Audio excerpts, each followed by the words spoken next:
All right, Agua. off we go to YouTube land. Madelaine's running to get herself some What? water so she can be fully hydrated for our conversation. And she's We back. need lots of water for a fiery All full moon. right, fantastic. Yes. And hopefully Fire out. we're live. I'm trying to get all my tech stuff here. Yeah. Okay, it looks like good to go. Awesome. Okay, so I'm getting internet connection unstable. Hopefully, that's not a problem for us today. So, I am Amalia Natalio of Karmic Kindness here with Madelaine Parker, Hello, everybody.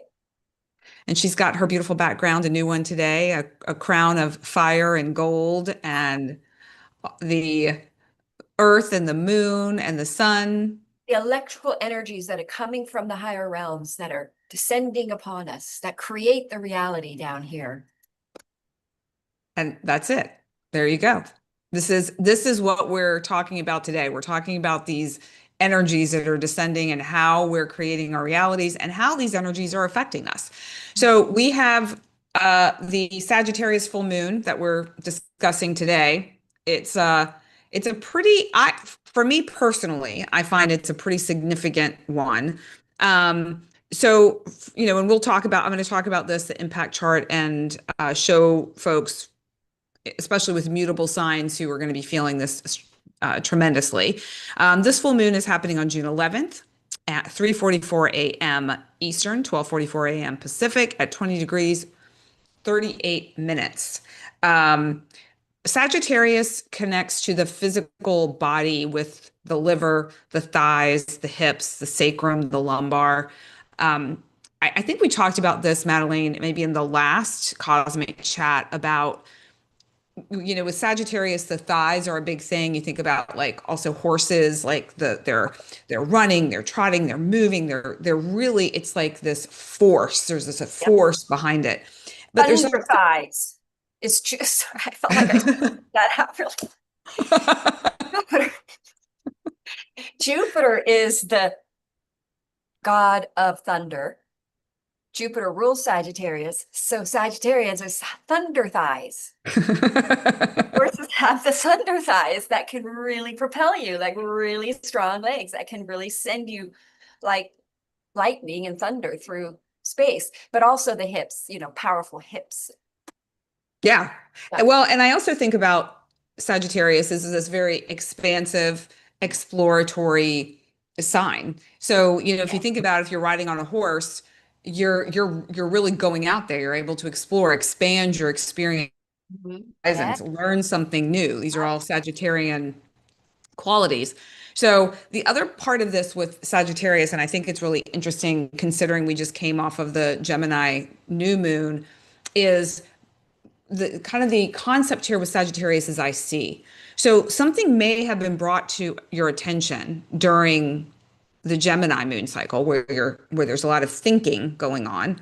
And now maybe you see a pattern in your life, or maybe you see connections with things that you didn't notice before. And so this is a really beautiful continuation of what we experienced. Well, we're still in it now, as at the time of this recording, on the Gemini full moon. I don't remember the date in this minute, the 26th, I think. Mhm. Um, so let me share the impact chart so people can get a visual of what this may look like for them if they have any points or planets between 15 and 25 degrees of the mutable signs, which are Gemini, Sagittarius, Virgo, and Pisces. So let me pull that up. Hold on one second. I didn't have the chart quite up. So let me get that up so when I can share, people can see it. All right, here we go. So, if you're looking at your own natal chart, it may look different because, at the top of the chart is going to be your MC and your ascendant will be over here on your left, and then obviously the IC and the descendant. Um, so this may not look exactly the same, but you can find, just find this sign, this Sagittarian sign, and that'll really help you out.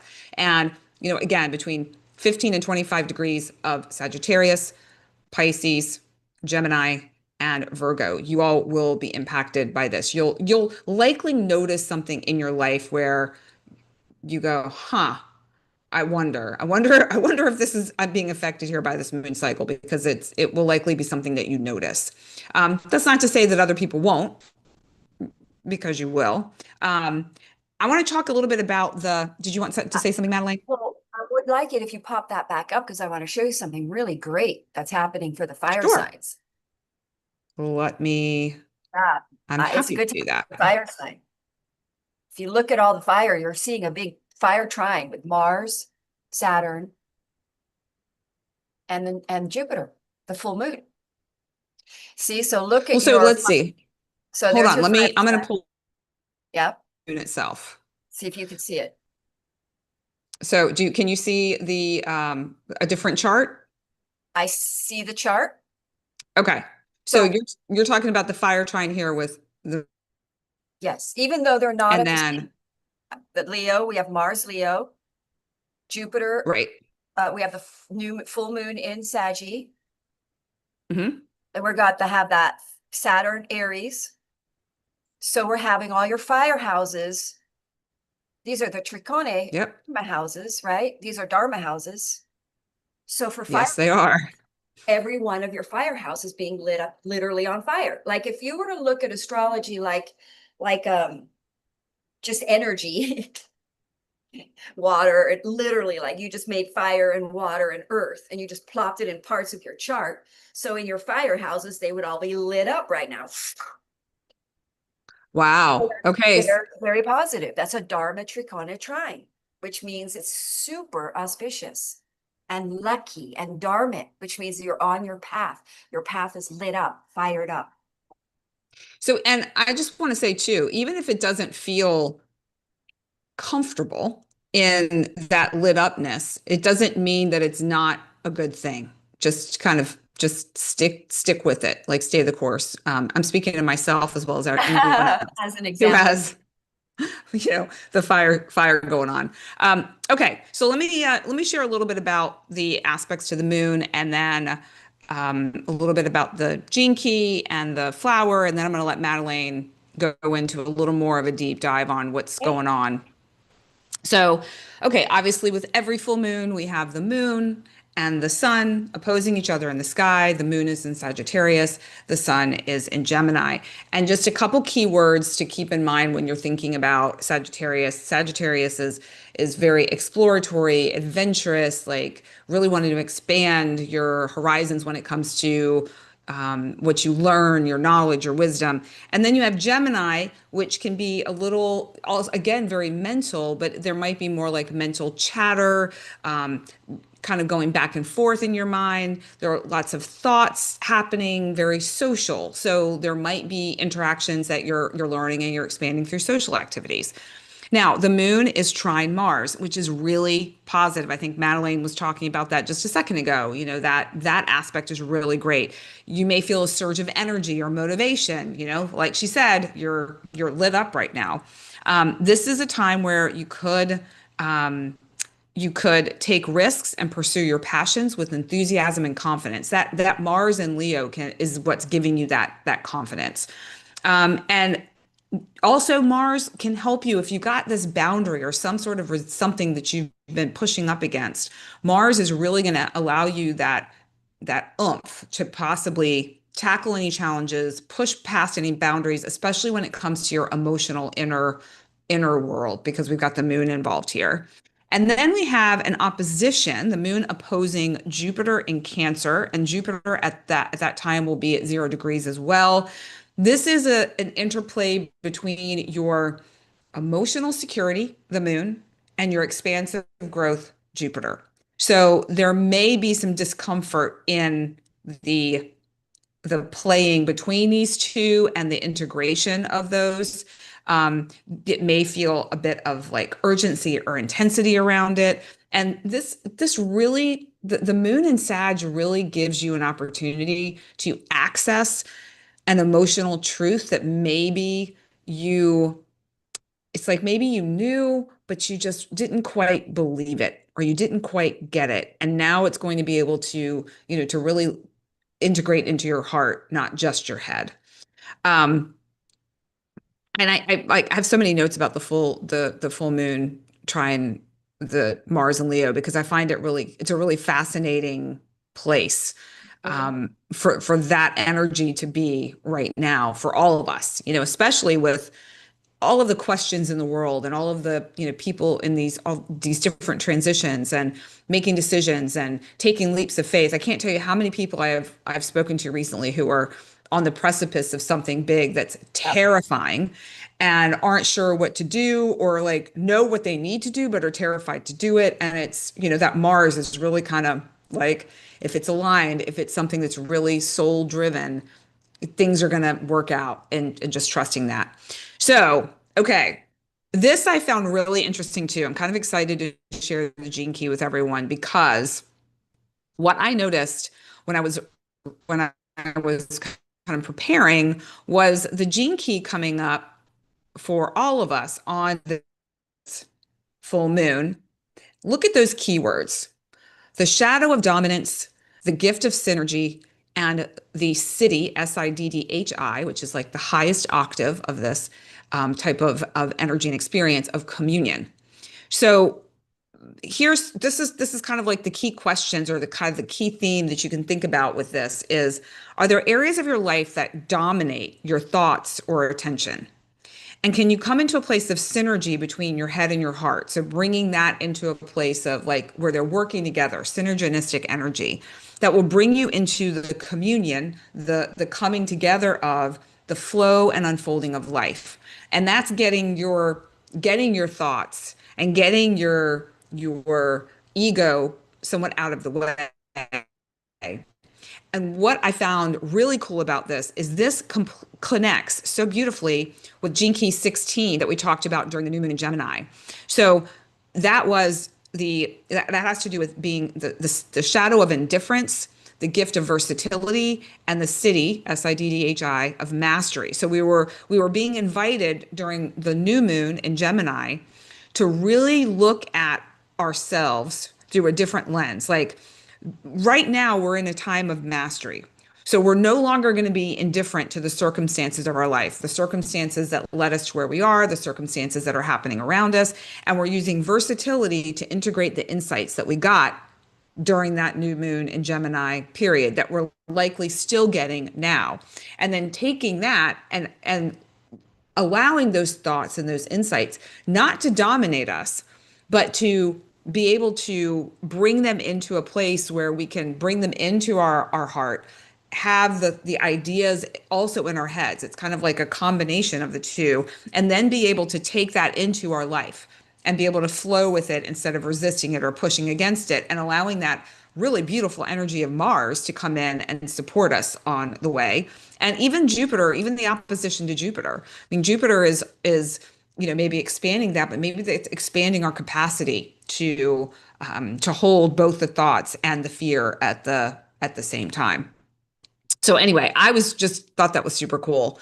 And the other thing too I want to mention here is, if you see here the ring of prosperity, Gene Key 16 and Gene Key 45. So when we're able to do this, when we're able to really bring these places into form, into balance, into synergy, into mastery, into communion, using the versatility, we open up prosperity in our lives. And that doesn't mean just money, but that certainly is part of it. It's, what do you desire in your life? What do you consider prosperous?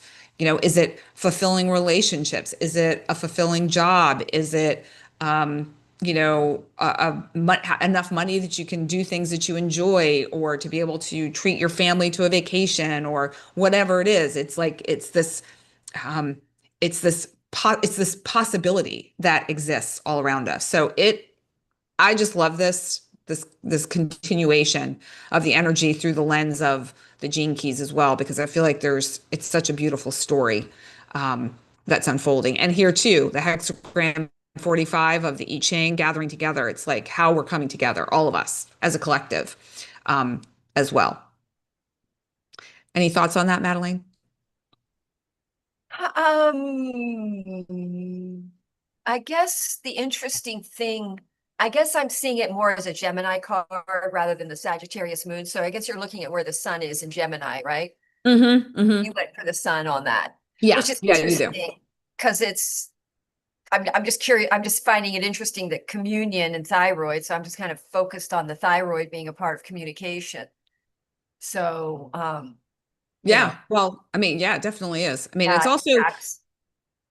yeah, it's just I could go. I'll kind of leave it there, but that's enough Yes. for people to chew on for the moment. But just fascinating. So just really fascinating to me. Okay. Um, and then the final thing, I have my cards this time, so I'll be able to share. So the flower for the Sagittarius full moon is the bird's foot lotus. Wow. And I was like, I wonder if this card is meant for me specifically with some things going on in my life. And I was like, no, I was checking in and it wasn't. It's really for all of us. This is a time of contentment. So being content doesn't mean everything is working out in your life. It means you're content with however things are. It's almost a form of accepting. And it's a time of taking charge, which I really love with that Mars energy. It dissolves worry, it dissolves fearing the worst, it dissolves seriousness, it brings this sense of lightness to your life and brightness. And this feeling of expecting the best, the best possible outcome is available to you. And what I also find interesting is I'm part of this flower evolution program with LOTUSWEI, which is the cards that I use. And the the mist for this particular month is called Joy Juice. And Joy Juice has this flower in it. So Joy Juice is what I would, if anyone is looking for some sort of flower power to help them through, I would highly recommend Joy Juice. I'm going to give myself a little spritz now. I get my As joy. as part of your support during this moon cycle. It's, really, oh yay. Mine's rose water though, but Rose is great. I hey, mean, Rose, you can't go wrong with yeah. Rose. You can't go wrong with Rose. But so if you look in the Thank you, Claire, if you're watching. She gave this to me. if anyone's interested in any of the LOTUSWEI products, I have a link below where you get 10% off. And and if you're looking to understand a little bit more about the flowers, I have some videos on my channel. And if you would like to have a little bit more of an understanding for you personally, send me a message and we can have a conversation. So that is all that I have, Madelaine. What would you like to share about what's going on in the cosmos? Yeah.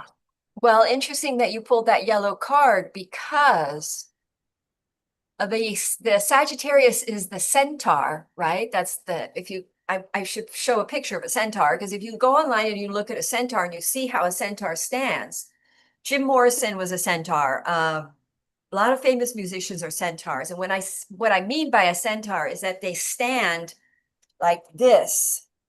They put their Ah, they stand the horse. So the horse is behind them and they're like this. So they're standing up like that. So what that means is they've got the solar power coming through that center mm, chakra. So that means you're fully in centaur mode. Sagittarians are here to discover, to become transformed into a centaur where they believe in the full fire of their center self, oh, allowing nice. that's why that yellow card was so interesting because it really had me focus on the centaur concept, of Sagittarius. Yeah. And when you look at famous Sagittarians, you'll see when a Sagittarian is successful, they've got their center chakra bulging out like a horse, Hmm. like that. So I just wanted to say that. That's interesting. Yeah. Thank you for sharing. Introduction to this Yeah. beautiful full moon, which I'm really excited about. Um, So most people know Sagittarius is ruled by Jupiter, and Jupiter is moved into exaltation on this full moon. I mean, how great is that? So basically, this full moon is the culmination and the arrival of some sort of new beginning that would have started just December 1st or in a previous Sagittarius new moon. And Sagittarius energy is usually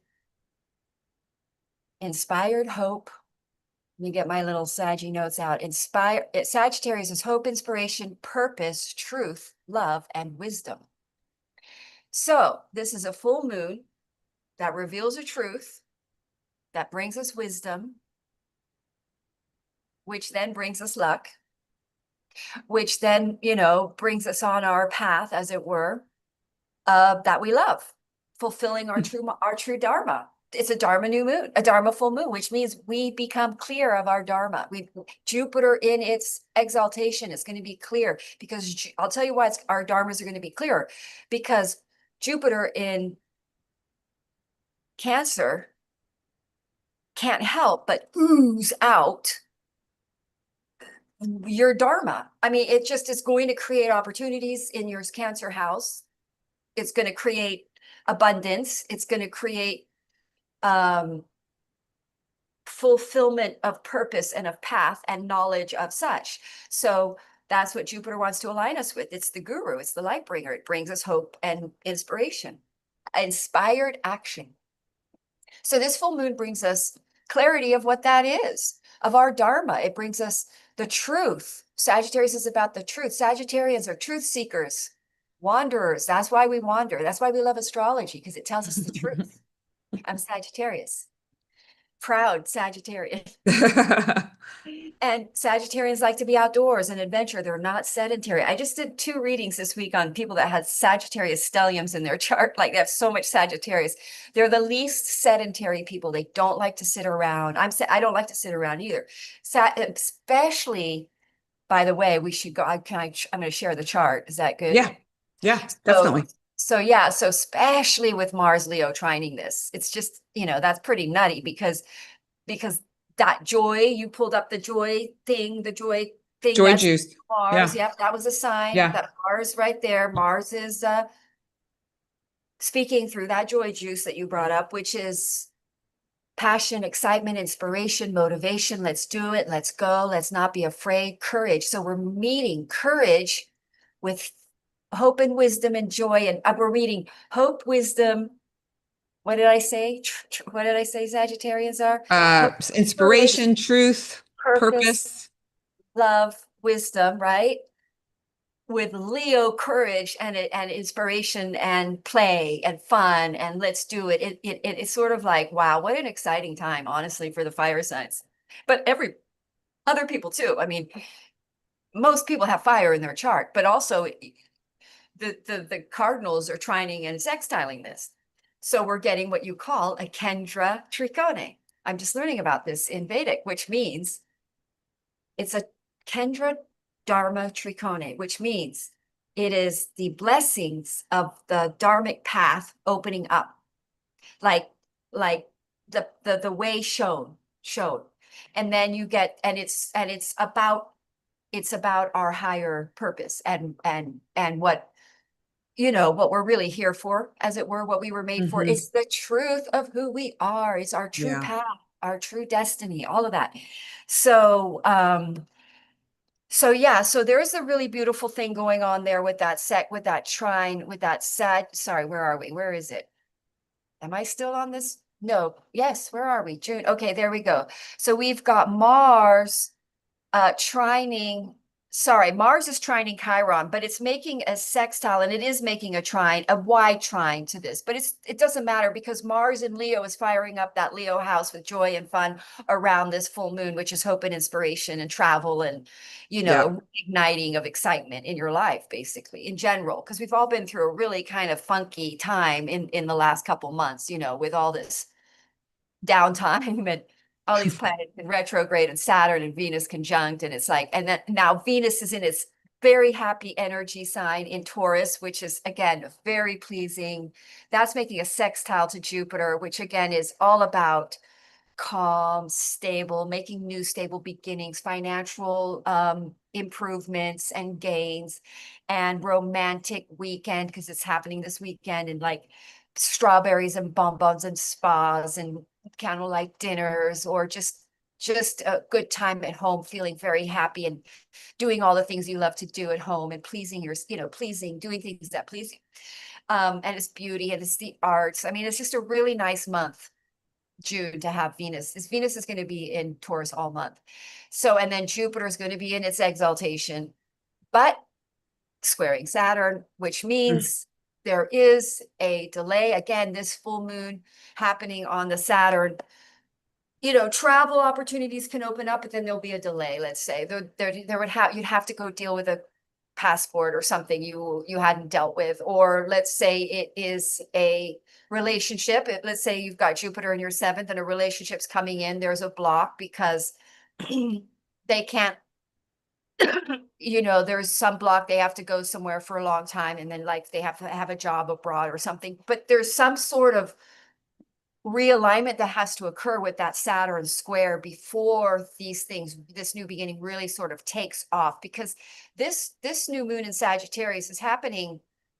I'm sorry, full moon Sagittarius is happening while Jupiter is squaring Saturn, and Jupiter rules this full moon. So Jupiter and Saturn are saying, we're going forward, we're getting clarity of our path, but this clarity brings us awareness of other things that we have to do to adapt and shift, because it squares the nodes, which means it's totally shifting our destiny. So this full moon is completely tilting our direction in life. And we're seeing something really clear that is true, that makes us have more hope and faith in a path that we didn't have faith in before. So then we pivot and we get back on a path that we're not having faith about before. And now we have faith with that Mars in Leo giving us courage, and Jupiter in its exaltation giving us faith in abundance. The energies are very abundant. But again, we're going to be, Saturn is in the story, making sure that we aren't overly, how do we call it, spontaneously, irrationally making choices that aren't going to sustain this new beginning. So in other words, are we just jumping out and just coming up with random ideas and jumping out and doing them, going on some, what do you call it, impulsive, spare of the moment trip, and then you get there and nothing is planned and it all just doesn't work out, that kind of a thing. Or so Saturn is in the picture. This is mostly about our dharma. So if travel is in the story, then in this travel trip, you meet somebody that's part of your journey, or something happens on that travel that takes you on dharma. But the square to Saturn is making sure you're not just flying out with all this energy and making unconnected decisions. If that makes sense. When I say connected, I mean connect with your intuitive and your chart. And the other thing too, if anyone's like, I don't even know what dharma is, think of the way I think of dharma is your soul's purpose. That's, I don't know how you would describe it, Madelaine, but that's like to me like the most distilled down version of what that is. Yeah, it's really the truth. That dharma, the other word for dharma, I think, is truth. Well, I think it's, well, at least in Sanskrit, it's satya is truth. Yeah. So it's basically walking your truth. Yeah. And Sagittarius is all about the truth. They're the worst liars. Sagittarians don't lie. They tend to not lie. I'm not a liar. We're pretty terribly, bluntly, painfully honest, actually. My ex-husband said she's painfully honest. I feel that about, not you're painfully honest, but that you are one of those people that's a straight shooter. You really don't want to lead people astray in your work or in conversation or just in general. Like just I feel like lots of integrity there. Thank you. Thanks. Yeah. Sometimes, we say things we wish we didn't. Well, it happens. There's a shadow side to that, but yeah. And you know what? But there's truth. Put in it. Yeah. You're saying things that are true in the moment. It's how you feel in the moment. I mean, maybe they were better left unsaid, and maybe it was better to say it a different way, but you're still speaking your truth. Yeah. So. Yeah, Sagittarians just have to learn to think a little bit first. Oh gosh. So yes, but thank you. Yeah. Yeah. All right. So I love this full moon, All right. So shall we, speaking of people who need, to think before they speak, what about these Aries folks? What do they have? Okay, Aries. Yeah, they've got a lot going on because they've got Saturn in their first house during this full moon. I got to pop Do you want to hold up the cards? Oh yeah. Thank you.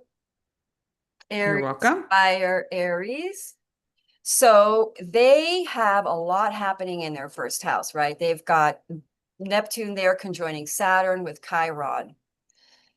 That's like, I mean, Aries, basically, this is a great, first of all, Aries are going through a lot because they've got Saturn on their ascendant. So they're really having to mature, grow up, and take on big responsibilities for the next 2.5 years. And they have to get very serious about something and take it on and do what needs to be done and go against their urge to just sort of rush things through. They have to slow down and do it the right way and build the foundation to something here. But they're inspired too because their ruling planet is in Leo, which is courageous, inspiring. And then this full moon is a fire energy, so it's making a nice, beautiful trine for Aries. So this is very exciting, new, inspired, new beginnings because of some sort of truth that's revealed to them about spirituality and about, Aries has this happening in your ninth and your third, right? Aries. Let me get the chart on for Aries here. Let's get it on Aries. One sec. Ooh. So yeah, Aries, you guys have this happening in your ninth house. So there is definitely a big truth, a higher truth, discovering some sort of philosophical, wow, the power of the unseen forces are real. It's really true that this reality field is made by spirituality. The world is spiritual, like a big awakening. The mind is really powerful. What we believe, having hope, believing in something is good. It brings us somewhere. Like Aries it's a big wake up for Aries, like revelation, realization, and or it could also be travel, like taking on a big dream to come true with a full moon in the ninth house. It's like a big dream coming true to travel. I also clarity, you could say, of your dharma, a clarity of what it is you really want to do, how you want to expand your life and how you want to grow and take. And then if we look at your Jupiter, whereas Cancer is in your 10th house, usually, oh, sorry, fourth house, of course. Cancer, I always do Libra flip. Cancer is in your fourth house. So you're going to have Jupiter there. So for the year, so things are expanding in family. If you're male, you have a wife, she could get pregnant, you could have more family members, creating family members, building home, adding home, getting new property, you get in a relationship and that comes with a property, or you sell a property, you buy property, lots going on with that expansion of land, you buy more land. But basically Aries are initiating a new 29-year chapter. Now, Saturn's going to go in retrograde and go into your 12th house. So there's still a little karma to clear. But other than that, there's really clean slate energy for Aries, where they're really making a big break from the past, huge break from the past, because this full moon squares the nodes. Because the nodes, this full moon is at 20 degrees and the nodes are at 22 degrees. So we're definitely getting an exact square, which literally means this is a full moon, which brings you a realization about spirituality or higher philosophy or how to liberate yourself onto your dharmic path. And because of that, you change your life. You switch directions. You course correct. You change course. Also, the Jupiter in your fourth house can make you move too. You move to a much better place. What else can I say for Aries? So Jupiter rules your ninth and your 12th, right? So again, very much travel. You have the nodes in your 12th house for the year. So there's a lot of travel for Aries this year. Cultural expansion, cultural consciousness expansion through cultural exposure. It widens the Aries mind. It takes, look, I love Aries. They're amazing. I have a lot of amazing Aries friends, and I have a wonderful Aries friend. She's Sagittarius rising, so it doesn't count for her. But if you've got if you're master, you've got a lot of strong Aries in your chart. It could take what do you call it? A wrench bar to open that brain up. Crowbar. Yeah. Yeah. So this is for the Aries, like, crunk. Wow. So yeah, for Aries, it's going to be honestly, June is a great month for pretty much everybody. So I think this is a really nice full moon for Aries. I think Aries are liberated, feel free, happy, in their best energy, in their best life vibe, like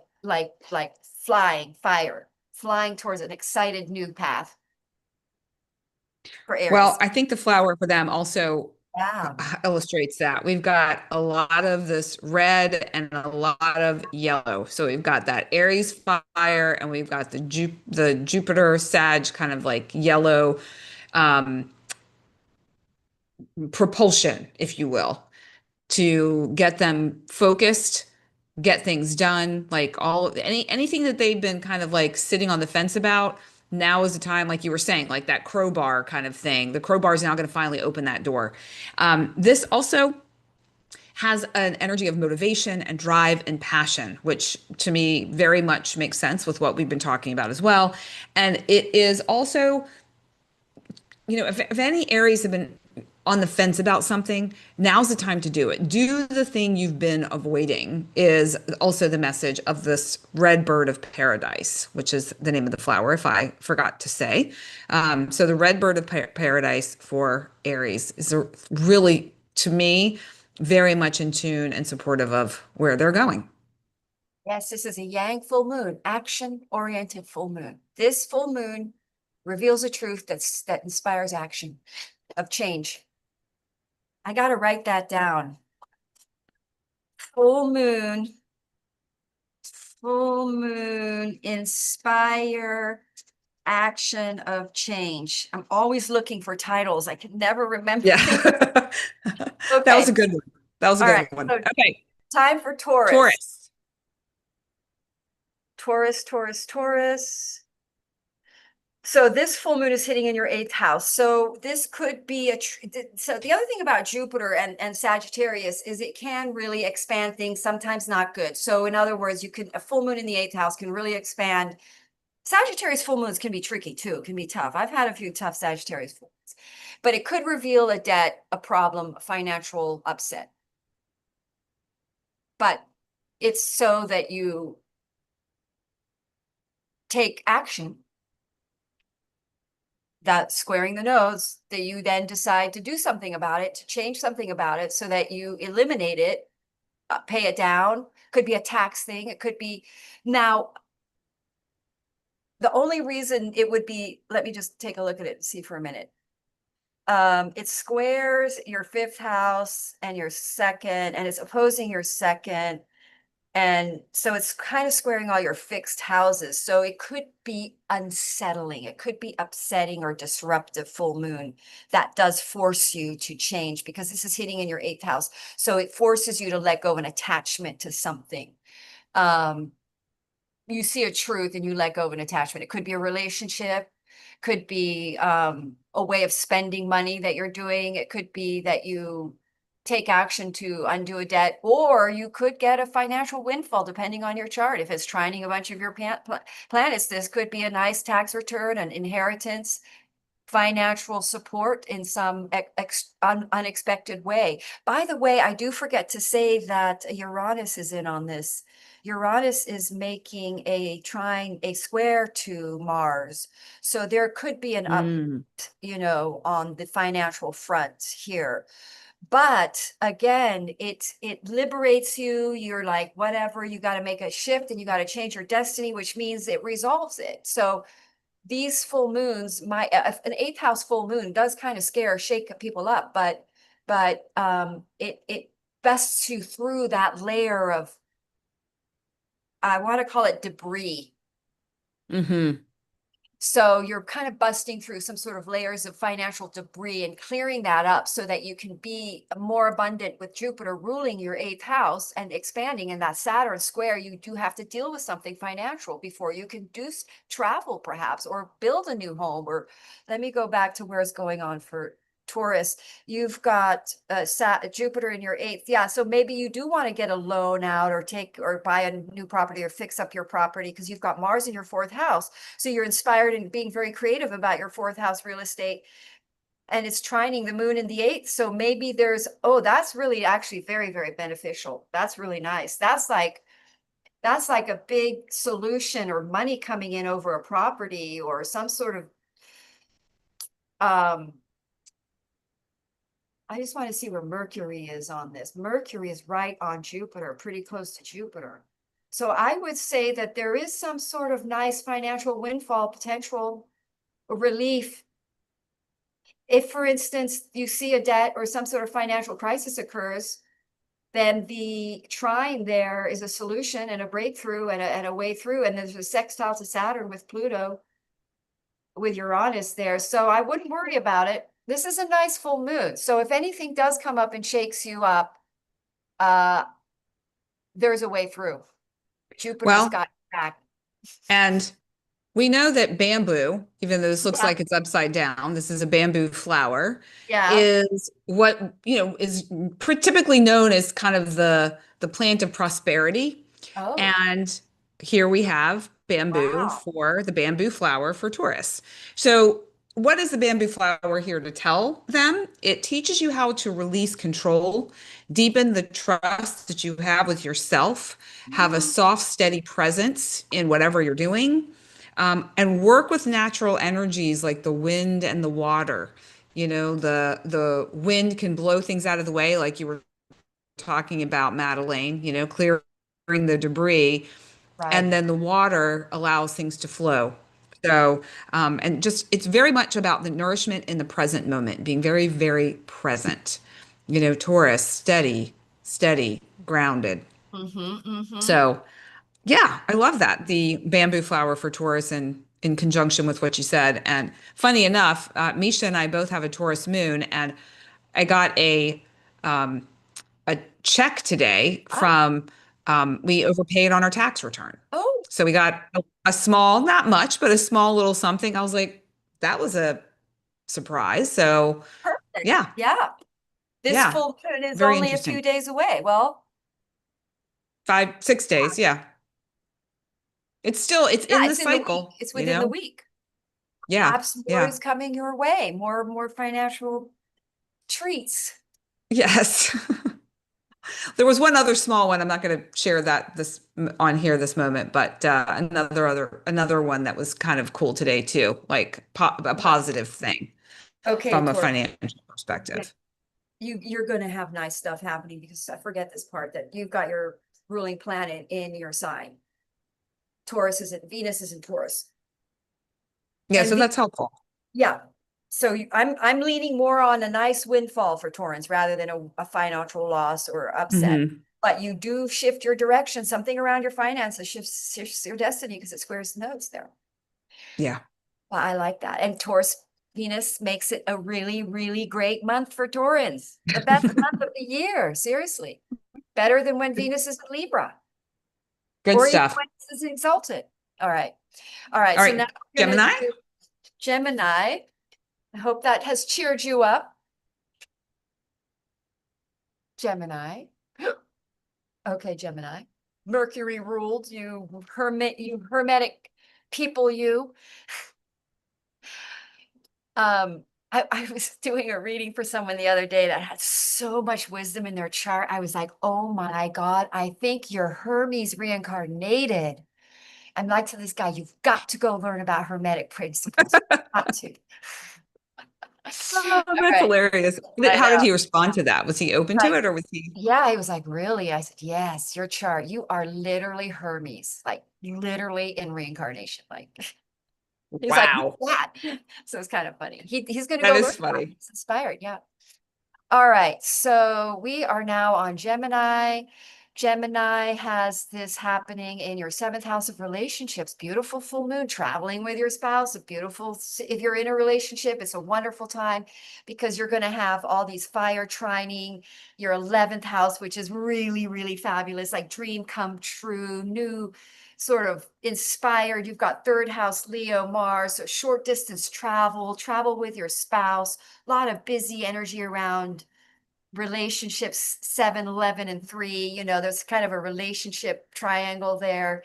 And travel, good luck, collaborative, connecting your dharma with your local community or your soul contracted mate, stepping into that together. Then with that 11th house, some sort of that trine there with Saturn in your 11th house, there's a very serious new beginnings around new tribes or around humanitarian projects, your dharma, getting out there, getting more into the public. But for sure, that full moon in your seventh house is going to be a relationship inspired, passionate with that trine to Mars, passionate, inspiring travels. I mean, not to be so simple and obvious and boring with this, but that's, what else can I say? But well, we can go deeply into this Gemini are probably the one sign in this full moon that really steps into their soul contracted relationship onto their dharmic path. Now, if you're already in your relationship, perhaps you're not on your dharmic path. Some people have been married for 20 years and then they just realize they have a co-collaborative gift and shared talent that they can really expand and take into a really abundant place. Because most divine partnerships have the 8, they match energetically, and when you're in the right relationship, your energies can create really rapid abundance. It's the figure 8, like two energies fixed like two puzzle pieces. The energies, a certain amount of masculine, a certain amount of feminine makes it perfect. If you're 20 degrees feminine, 80 masculine, and this one's going to be 80 masculine, 20 feminine, right? So then you make that perfect fit, and then that makes a perfect resonance of your harmonic, the Taurus field and the infinity, right? Effortless abundance. So fired, inspiring, travel. You could meet, if you're single, you could meet someone through internet. I don't often like guide people to do it that way because I personally never like doing online dating, but I have done some readings for people where I've seen a Uranian trying to their Venus or something, and I say, you're going to meet someone online, and they literally meet their person online. So I say, go online. So for some Gemini, if you're looking for a partner, this is the time, go online.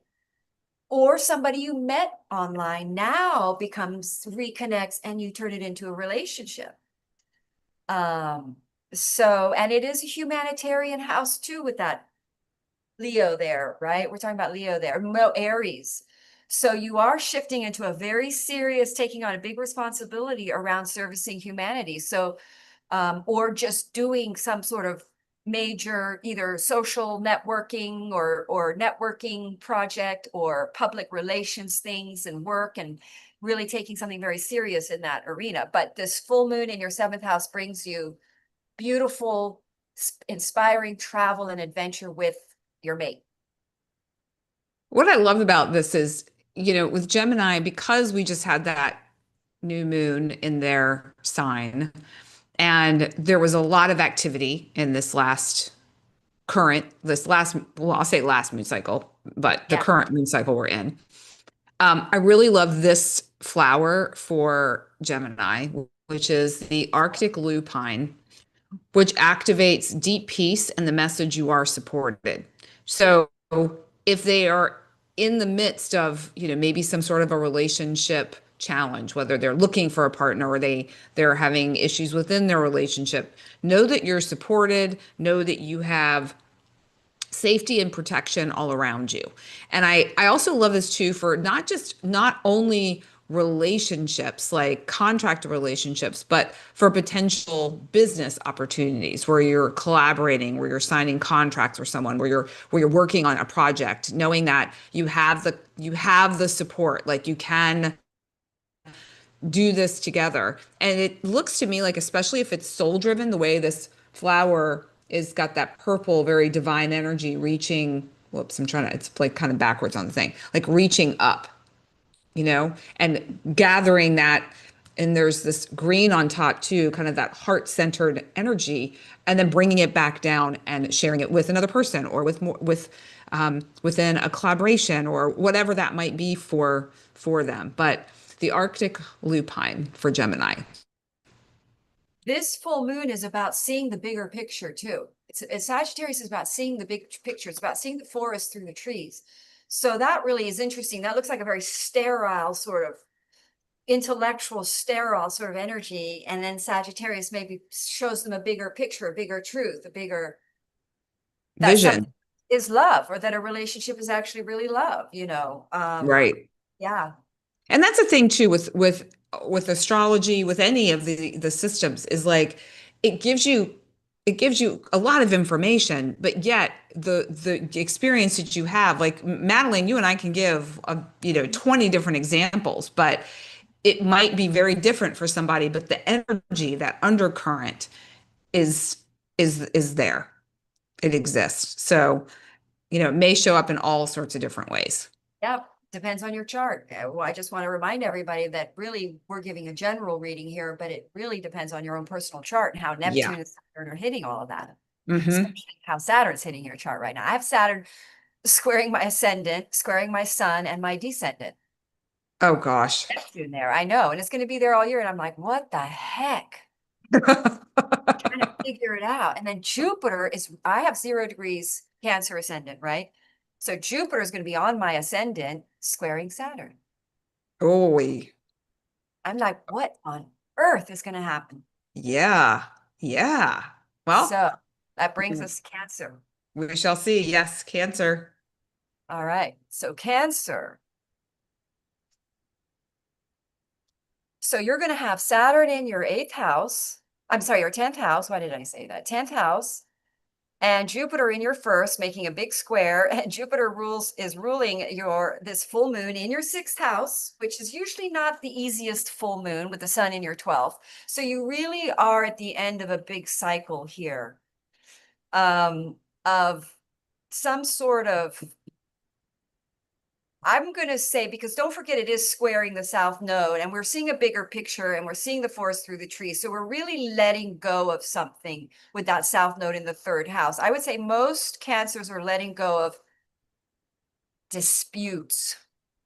South node 3rd house, Virgo, you're letting go of stressful conversations, challenging the thyroid, that thing. You're letting go of stressing out the communication box. So less conflict. And so then what's happening for Cancers with this full moon in the 6th house is they're clearing a karmic patterning in time for this Jupiter in your first to take on some brand new fabulous beginning, that some sort of bad habit because of that south node has been in the way of. And so now I'm going to say there is quite a bit of self-mastery and a revelation and a seeing clarity of what has to go away, what has to be quit, what does have to change in your day-to-day routine. But it can also literally represent a big opportunity coming in with work that shifts and changes your daily routine. I've had that happen to me on a full moon in my 6th life. Something came in, and I mean, it literally changed my life. Like, well, that was a full moon that happened in my 6th house, was when I became an at-home reader. Like, I stopped doing other things, going to work to other places. And then suddenly I'm like always at home working, and people are coming to my house for readings and all. It just literally happened on a full moon in my 6th house. So it's like your day-to-day routine completely changes, because don't forget, this is a Dharma full moon, and Saturn is going to square it if you're not on Hmm. your Dharma. Saturn's going to say, Hmm. no, no, that way. You're going to get blocked if you're going the wrong way. So for Saggies, now, wow, I'm sorry. So the 3 people that are going to have a really great year here are Sagittarius, Pisces, and Cancer, because Cancer is going to have Jupiter in exaltation in your 1st house, and the ruling planet of Pisces and Sagittarius is in exaltation. So those 3 people are going to do great. Those 3 signs, they're going to have a very, very strong year. So in that process for Cancer rising, this is a year where you're really cleared of codependency. You've done a lot of work on that relationship stuff. You're cleared of some sort of karmic patterning of trying to control things through communication with the south node in your 3rd house. And breaking through, because that 12th house is a moksha liberation house. So some sort of truth, some sort of forest through the trees, you see some sort of big clarity about spirituality. And again, this could also be a big travel transit, but some sort of clarity comes to mind that sets you, liberates you, because the 12th house is spiritual liberation. You have a breakthrough. You change your life and you quit a habit because it squares the nodes, and you stop doing something and you see the benefits of that. You suddenly see, wow, that's really going to help my life, and expand it. I can really start this new cycle with better habits, with a better way of communicating with people, and avoiding certain circumstances that get me into challenging conversations or exhausting conversations or something like that. So it's basically Sagittarians aligning more with their Dharma and less with trying to control their reality field, detaching more, and some sort of big new destiny comes in, some sort of big new job, work offer comes in that tilts your destiny. That's very much in your dharma. And it's of high service. The 6th house is of high service. It's almost like a revelation of how you can really be of higher service. Like Cancers really step into sort of clarity about how they can perfect their dharma and take it to the next level and be more of service, how they can be of higher service with this journey that Cancer are on to spread spirituality, because Cancers have a trine to Pisces in their 9th. Most Cancers are here as spiritual healers, psychics, and all that. Well, what you were talking about with the fresh start and Yeah. things shifting, well, here the red hibiscus is coming in to say, Wow. yes, that's exactly the case. It brings in hope and relief, the sense of there's a light at the end of the tunnel, fresh perspectives. If you've been exhausted by emotional stress in your life that may be wearing you down physically as well as emotionally, now is a time that that's going to shift. And then really knowing that and recognizing that whatever situation you might have been in that has been stressful or challenging in whatever way was there to expand you and Yep. there so that you could grow.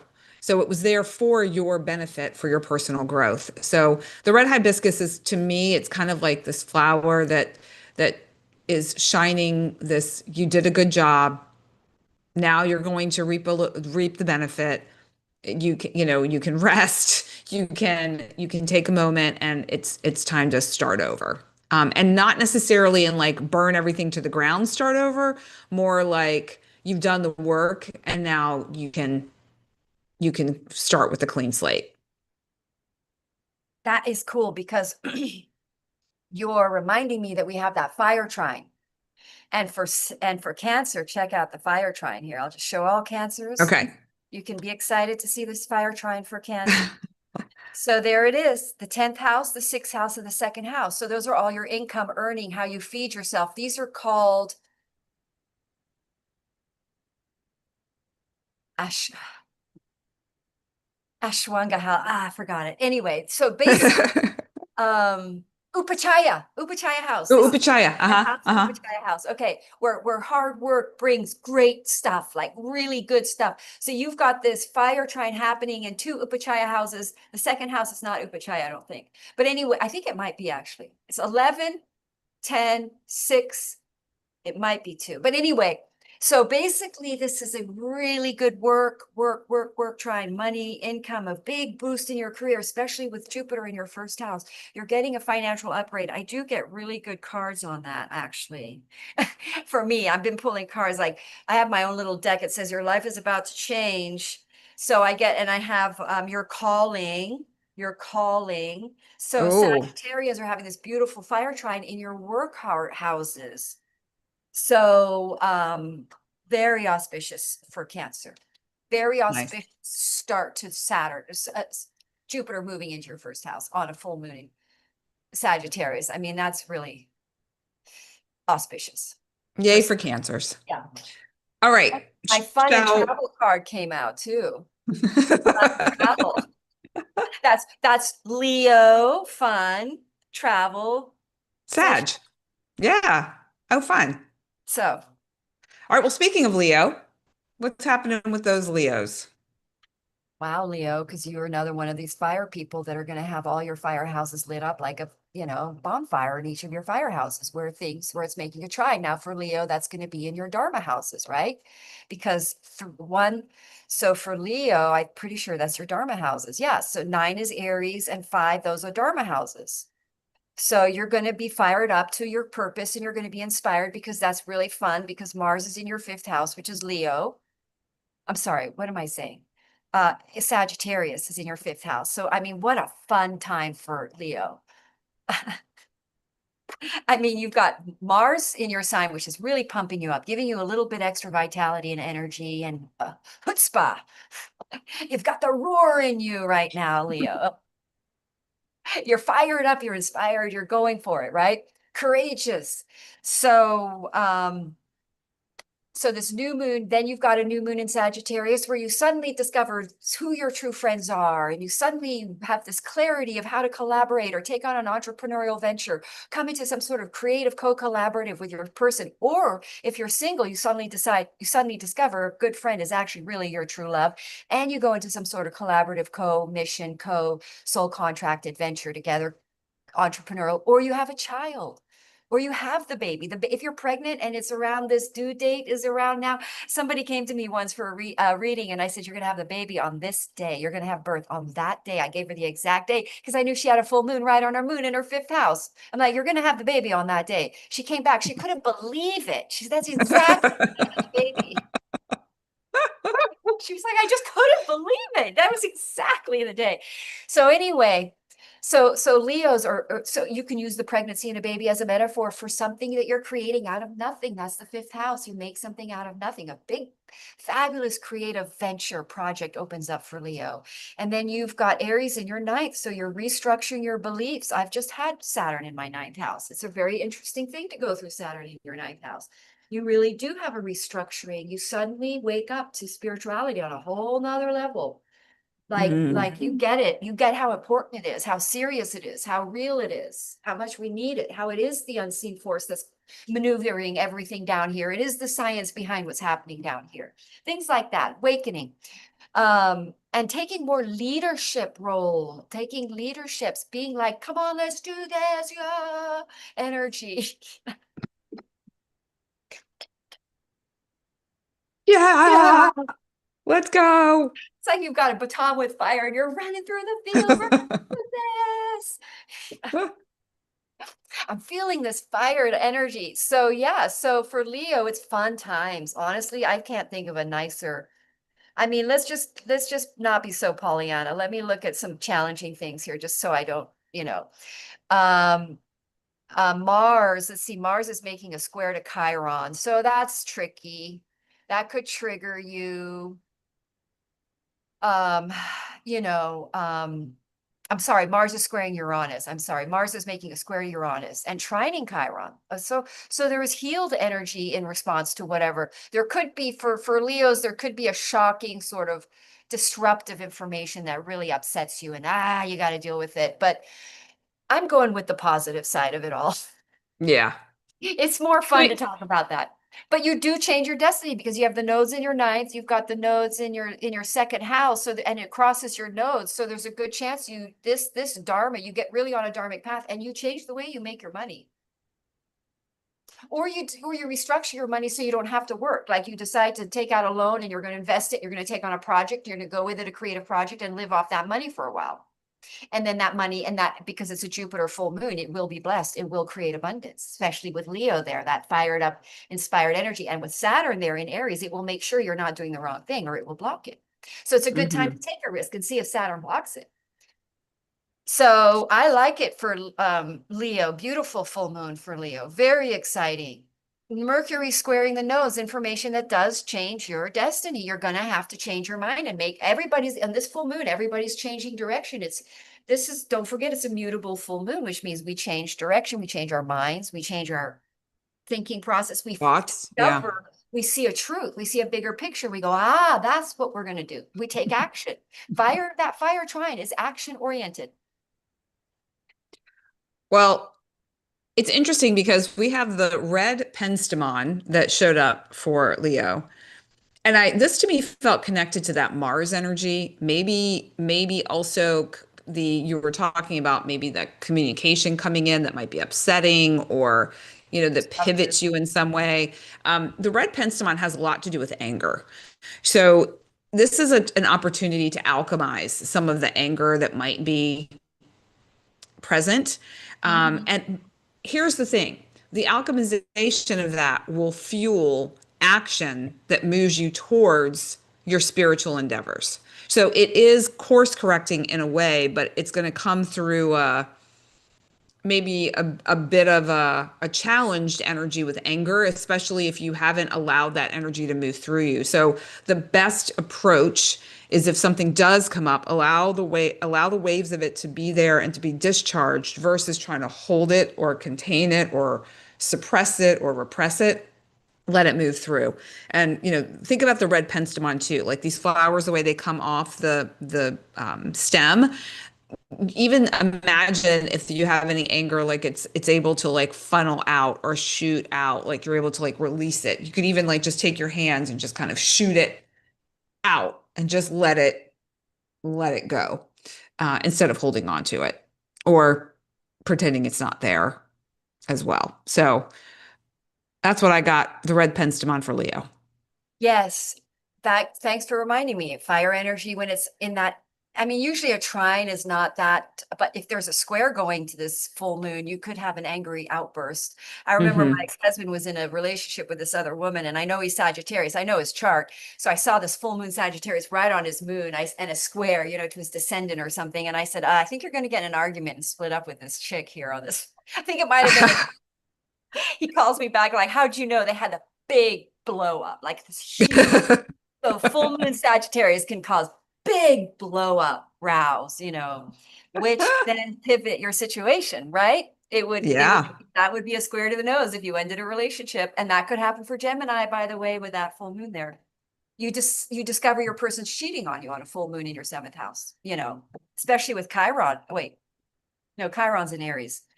Yeah. But yeah, Still, so yeah, yeah. that's interesting. All right. So Virgo. Virgo, Virgo, Virgo. So we have Mercury is your ruling planet, and Mercury is conjoining. We haven't been talking about Mercury. It's so much to talk about, but Mercury is really close to this full moon. I'm sorry, it's close to Jupiter. It's at 6 degrees, and it's very, very close to Jupiter, very close to where the new moon that's coming up in Cancer will be at 4 degrees Cancer. So you're feeling it. And so this full moon, you've got this big fire trine in your eighth, in your fourth, and in your 12th, which is a moksha liberation, spiritual liberation house.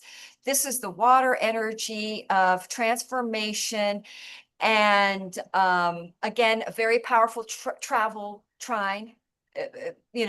But with the eighth house, with Saturn there, you're oftentimes with Saturn in the eighth house, your spouse is not making money, and you have to work very hard to make money. But it's also, you can be restructuring your investment portfolio. Let's put that. But for Virgo, your full moon is hitting in your fourth house. So there's some big revelation or truth around your property, your real estate, or knowing what you really want, knowing you're ready to move, having a sort of a big realization you really aren't happy where you're living, you want to move. What else? It could be that you decide you want to go on an adventure and leave home for a while, or just take a local adventure. Sometimes when I know people have planets in their fourth house, Sagittarius, they take a lot of local adventures. They're very outdoorsy, but they stay within their area. So you could very much go for again, expanding your property, real estate, developing it, new family. Again, a child could show up here, an extra family member. We're expanding the home with that Jupiter ruling it. We've got the square to Saturn there. So whatever readjustments you're making in your finances, you may be like, for instance, let's do an example. You see that your finances are tighter, so you're going to move house and downgrade to a lower, or you discover a really better place to live that's cheaper, which you can then start saving money and address the debt. Let's look at something like that.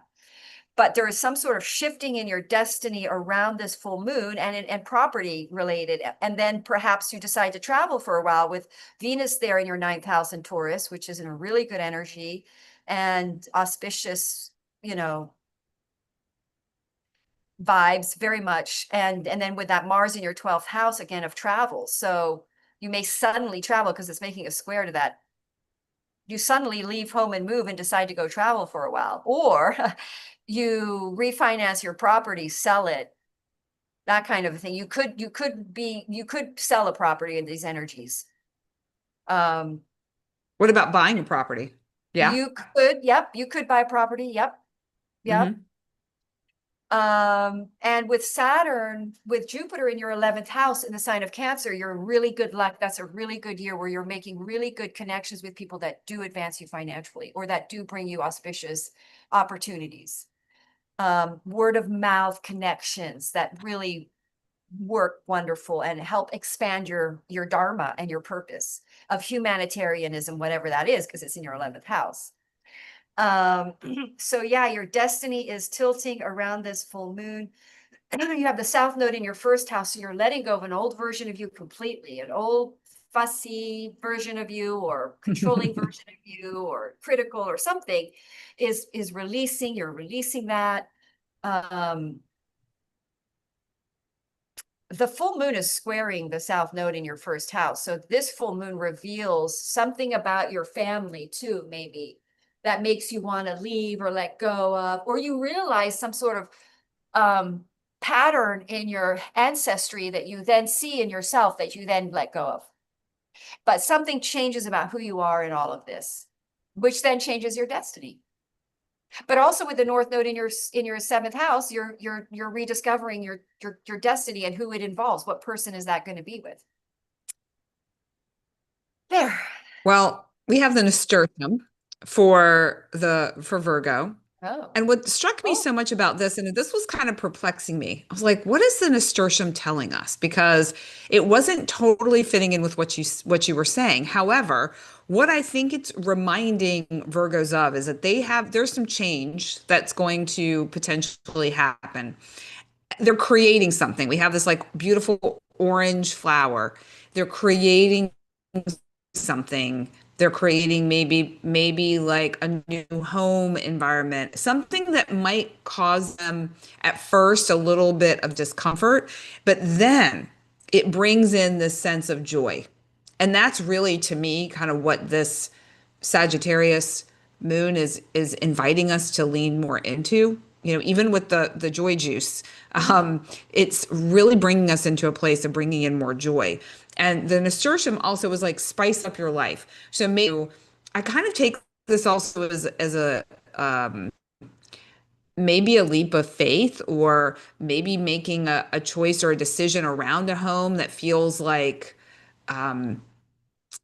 challenging for whatever reason, but knowing like, okay, you have to do it. Maybe even being spontaneous, like following that feeling, following that impulse. We have that Mars, in on the action too. So, yeah, to me, this just Yeah, Mars feels is in like, 12th house.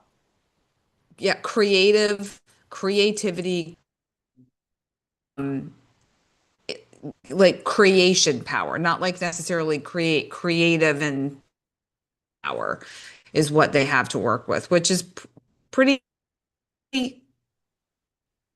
that's pretty amazing. Yeah, So it looks like nasturtium. all their firehouses, that looks like a sort of a trine and a thing of the firehouses all lit up, all kind of like their life is like quickly. By the way, these are fast energies, like, Yeah. Oh yeah. yeah. All right. So now we're going to Libra. Libra. Libras are having a very interesting thing happening in their lives, because if you're single, you're probably going to get married because you're going to have Saturn in your in your 7th house on your descendant right now, or it depends where your ascendant is. But most Libras, if you're already in your true partnership, then something big is happening in the life of your partner, a big shift and a big change. They could retire. When you have Saturn in your 7th, they could retire. And then Saturn goes into your 8th and they don't have any money. No, I'm just kidding. Anyway, Saturn in your 7th, they're going through something. They could suddenly mature. If you're young and you're married, your partner goes through big, they're probably Aries. So they have Saturn in their first house. So they're probably taking on a big new responsible project or some sort of endeavor. And so with Saturn there in your 7th, I got my first marriage happened when I had Saturn on my 7th. So you get very, very serious. You don't want to fool around anymore. You're ready to really, and if you're in your marriage, you want to get serious with your partner and take on a big responsibility on a co-project as well, like perhaps buying a property and a mortgage, where you take on a big responsibility. So the fire energy for Libra is going to happen in your 11th, and the Sagittarius energy is happening in your 3rd house.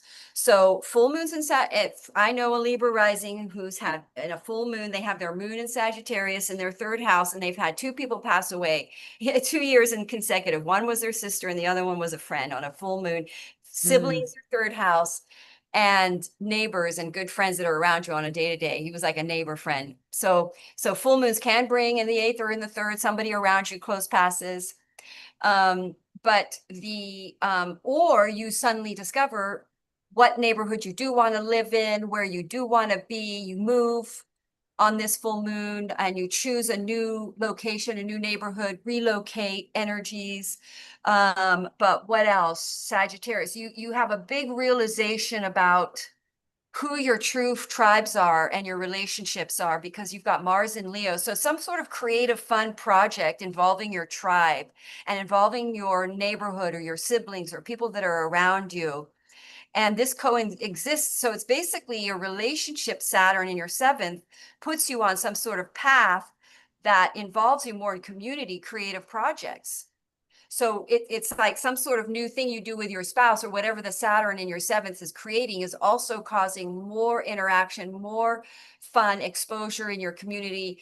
Let's say you do get married. Suddenly you meet a whole new tribe of people, and now you're having a really good time, and you live in a completely new area and you're making a whole bunch of new friends. So this this Jupiter full moon, or this full moon in Sagittarius, reveals now this whole new tribe, new groups of people, and it's part of your dharma. If you're in a marriage, you're going to be dharmically, it's sitting in your 7th house. So there's a good collaborative venture going on. Sagittarius full moon is all about dharma for sure. So it's sort of on your path, whatever shift occurs, because Saturn squaring Jupiter in your 7th, there's going to be a delay though in this. So remember, Saturn is going to be there for 2.5 years. So if you do get married with Saturn in your 7th, it doesn't happen right away. I mean, this is a gradual readjustment for this to occur.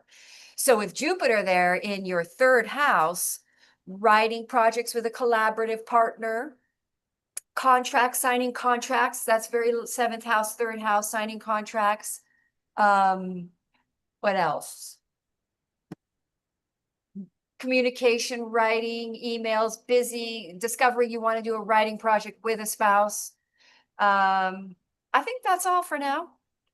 Inspired, hopeful new beginnings, that you see the truth about what you really want to do in your dharma, and it's most likely writing or communication or media or social media influencing.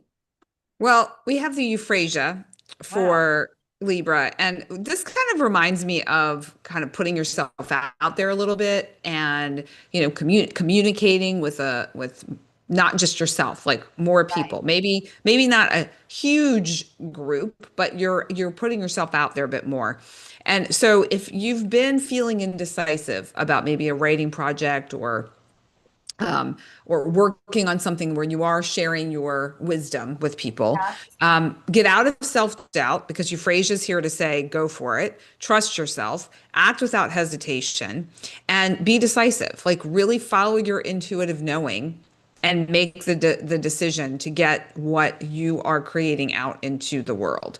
So Euphrasia is this, to me, it's a soft flower, yet it takes up space. There's some substance to it. It's like it kind of looks delicate, but it's actually a little bit more of a hefty flower than it seems. So Librans, just get out there. Put yourself out there. That's interesting, because that looks like a triangle, right? The fire trine, but it's hitting all their air houses. Oh, Three is, wow. yeah, so 3 is an air house, 7 is an air house, and 11 is an air house. So they're getting the big fire trine over their 11. So that's like inspired projects you desire to do that are inspiring and that are sort of dreams, um and it's related to your it is kind of a relationship trine as well. So it's like relationship houses as well. So it's like communication, writing, collaborative projects, Good all of stuff for that. them. Yeah. Yeah. Yeah, that's good. Okay, Scorpio. Scorpio, that's you. That is me. All right, let's take a look at Scorpio. So you're ruled by Mars, and Mars is fired up right now in the sign of Leo. in your 10th house. So perhaps a lot of inspired energy around career. Now, this full moon is going to connect with your 10th house, inspire you, and it's hitting in your you have Saturn in your sixth, so you're totally restructuring your day-to-day routines. Things are going to change there. And then you're going to have the Sagittarius in your, so it's in your earth houses. So so this is hard work. This is you're realizing that there's a way you can make money, a new inspired way to make money, a new inspired opportunity coming into your career. It could involve travel, but it's your dharma. You're suddenly connecting your work and your dharma. You're making this connection here. You're going to have Jupiter in your ninth house, which again really is in exaltation, and Cancer in your ninth house. You're getting a lot of big awakenings, a lot of big realizations and spiritual. Hang on, I'm just charging. A lot of big sort of powerful. That's going to be great. Jupiter in its own house, in the ninth house, which is a lucky house, and in its exaltation. I mean, that's fabulous. Whatever any Scorpio are going through right now, that for the year is a really good omen. A good year for Scorpio for that. So you're expanding your beliefs, your knowledge. You're becoming very aware of what your dharma here is, what your gifts are, what you've got here to give the world, to serve, how to serve the world in a way that is truly you, that is the truth of you. We've been talking about the truth, right? So that's fantastic. And then you're inspired about your career. Inspires your career. And it's could very well likely connect to social media. You've got your South Node there. It squares the South Node in the 11th house. So you let go of your social media. You let go of something about your social media. You let go of trying to control it. You let go of some aspect of it. And you head more into some sort of creative, spiritual, soul fulfilling project in your 5th house. So this full moon changes your work and changes your dharma. You shift path. You shift from some sort of change something about your social media thing, and you shift path to something more inspired and creative that just sort of fires up all of a sudden, and it kind of fires up your workhouses. So it turns into a career or a job, and it's also your dharma. So it's like it's fate coming in and putting you on the right path, on your dharmic path, which involves work. So it's going to bring you money. Basically, it's an earth house. So these are the houses that bring you financial gain. Earlier, that's sort of a spiritual awakening. Yeah. Earlier when you said, okay, this is going to be hard work, my laptop went ding. I thought, okay. So yeah, so any Scorpios out there, just know this is not just like coasting. This requires effort and discipline. Yes, but well. remember, we're inspired because this is all hope. And what was it that we said again? This is hope, inspiration, purpose, truth, wisdom, love. I mean, this fire energy is inspired, although Saturn is going to make you work harder and go slow and do stuff you don't want to do, but got to be done. Yeah. Well, but I like it for Scorpio. Look at this flower for Scorpio. It's pretty amazing. To me, it's called the fire star orchid. So it's very much connected to that fiery energy that we're experiencing right now with Sagittarius and Mars and Leo. This is fearless creativity, fearless expression, thinking outside the box, sharing innovative ideas, seeing beyond what you've seen before. And so, with Scorpios, we tend to want to go deep. We prefer to like leave what's in the shadows. But often when we open that door, we're like, all right, let's just go. Let's just see it. We'll look at it. We'll deal with it. We got it. So right now it's like, okay, I've seen this far. Now I'm going to see this far. So you're really opening up what you've been able to hold, what you've been able to see. To me, it also feels like almost like a capacity, like this sense of every moon cycle builds on itself, builds on each other. But this feels particularly potent for Scorpio in some of the things that they've been recalibrating for quite some time. And then that opening up their sense of value, but also their work, kind of both, like what's coming back in, allowing them to receive. So the fire star orchid for Scorpio. I find that angle, if I share the chart really quick. Yeah.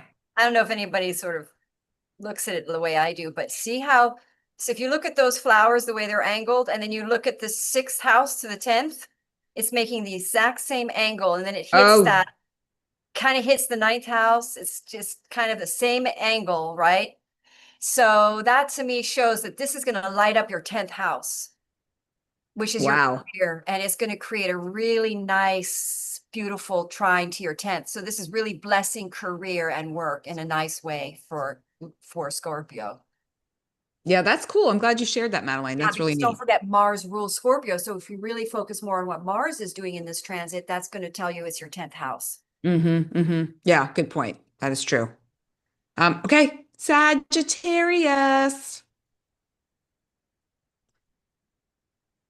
You goal setters, you wanderers, you seekers. Okay, so that's in your 1st house, right? So that's going to be Dharma, big time Dharma. So you're going to have all the fire. You're going to have where do Sagittarius have fire? Sagittarius have Leo over their 9th and 5th. Wow, fabulous travel, inspiration, seeing a big truth about your life and who you are, and realizing who you truly are, and believing in yourself. Sagittarius really ought to believe in themselves. It's a hard journey for them, but that's the big journey.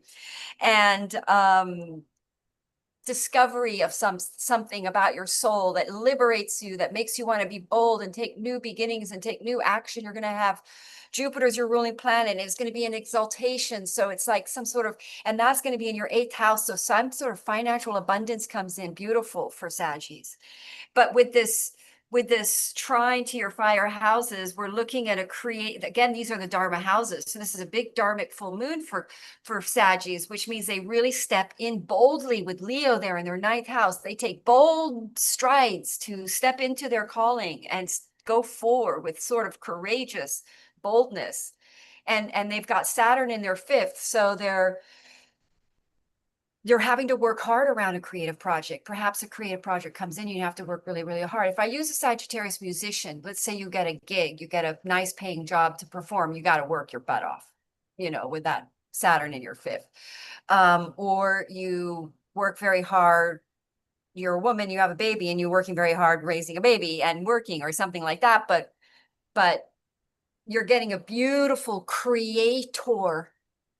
This is like the trine of creation in a way. Like, the 9th house is the dharmic house, and the 5th house is the baby of the dharma, of the inspiration, the clarity of the 9th house, and then the 5th house makes it come true. You take action, and it could be co-collaboratives with friends, other people, entrepreneurial venture, stepping into some sort of fun. It's also very fun, well, Saturn in your 5th probably takes the fun away to some degree, but with Leo in your 9th, beautiful potential travel, a job, an opportunity to travel, a job offer coming in for travel, or to teach.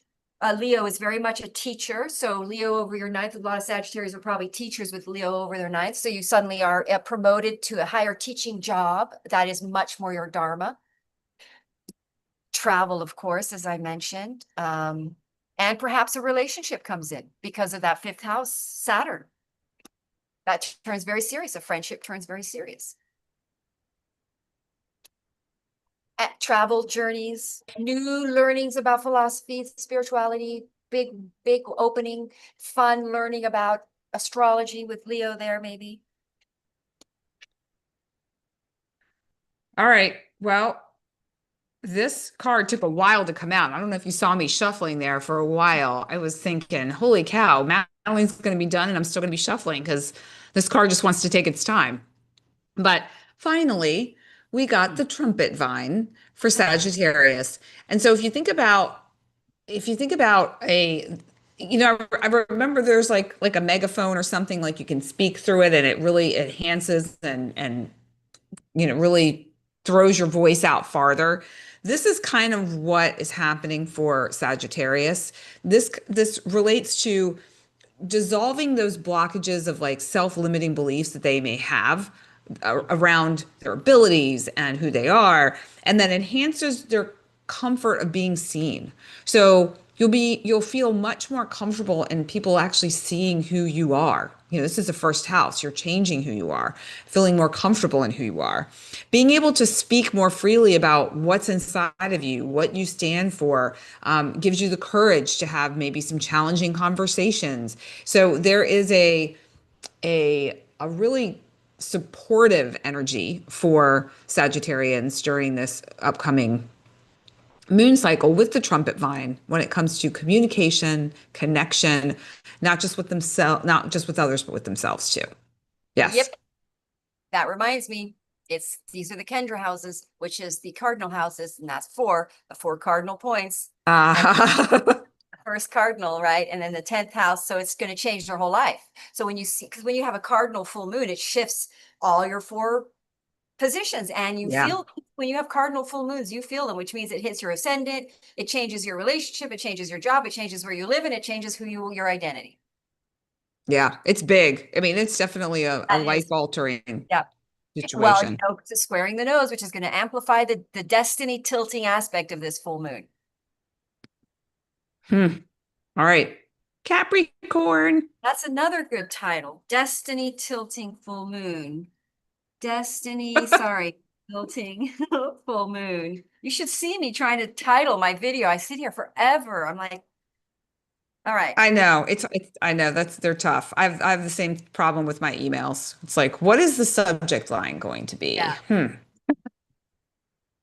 Capricorn, right?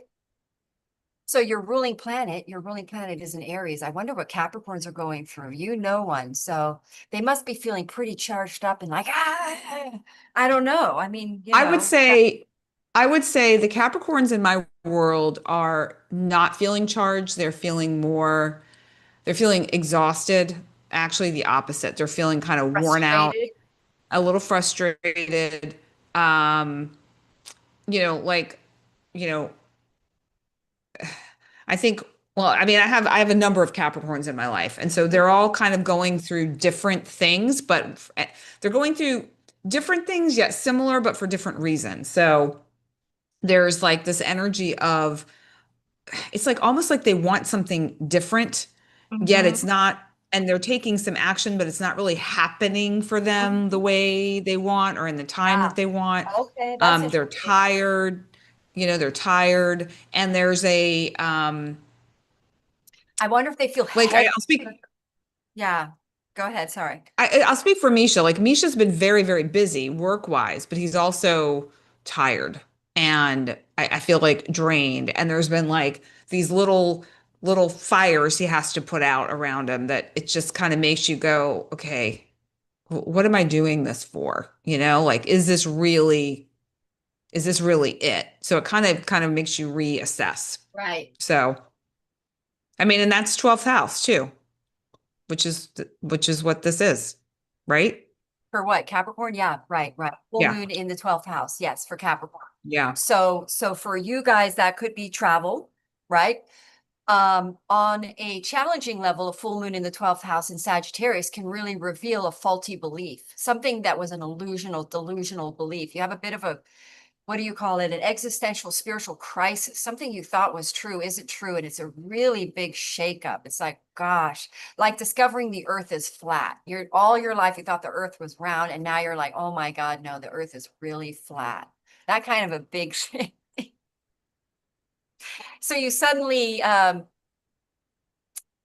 some sort of big opening, seeing a big truth about who you are, something about yourself you don't like, something about you that sabotages your success.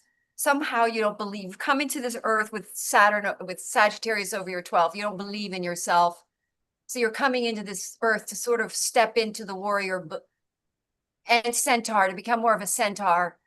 And so I'm seeing here, you're going to have, nice thing though, is you're going to have Jupiter in your 7th house of relationships. So there's some sort of expansive co-creative projects with partnership agreements.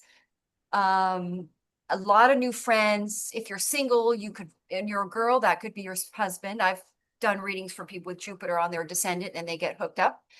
And so, we've got this Sagittarius full moon in your in your 12th. So you're aware of some sort of karmic cycle and patterning that you're going to end, especially with the South Node in Virgo, which is in your 9th house. So you're letting go of some big old belief, you're changing your mind. You're seeing something big. You're really seeing a new big truth. And it's going to cause you liberation because those are the liberation houses. Well, the 12th house is a liberation house, right? It's a spiritual liberation. You're having a big spiritual awakening, a big spiritual upgrade. And it really transforms you into more shifting into more belief, more faith in the universe, more faith in yourself. You have the sort of transformative experience where you then decide to take bold new actions, new beginnings in an area which you now believe you can take risks. You've got Mars in your 8th. You believe in taking risks now. You believe in going for it. You have Aries over your 4th. So you're restructuring your living home. You're moving. I know Capricorn rising who's restructuring their living situation, new family.